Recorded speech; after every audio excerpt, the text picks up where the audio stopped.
Le vent, pour réduire les émissions de dioxyde de carbone du transport maritime. C'est l'idée de la société du navigateur Yves Parlier. Une aile de kitesurf géante tire ici un navire de pêche de l'armement Cap Bourbon à La Réunion. Sur une aile de 100 mètres carrés, on parle de 600 kW. Cette puissance-là, elle va aider à soulager la propulsion principale du navire, qui est majoritairement carbonée.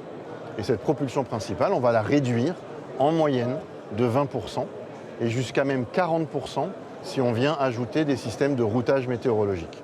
Réduire l'utilisation des moteurs de propulsion et donc la consommation de carburant, c'est l'un des enjeux de la décarbonation.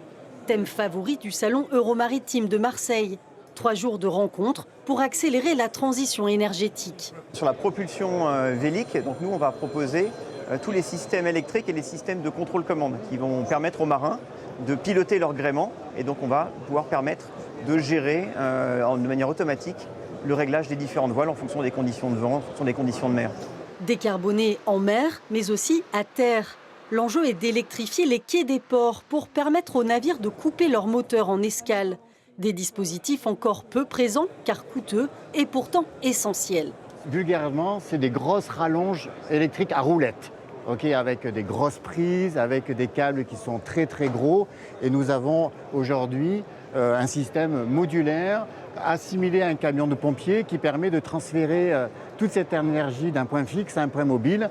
L'énergie du vent, des vagues, du courant ou du soleil, des ressources encore trop peu exploitées, mais pourtant indispensables si on veut respirer.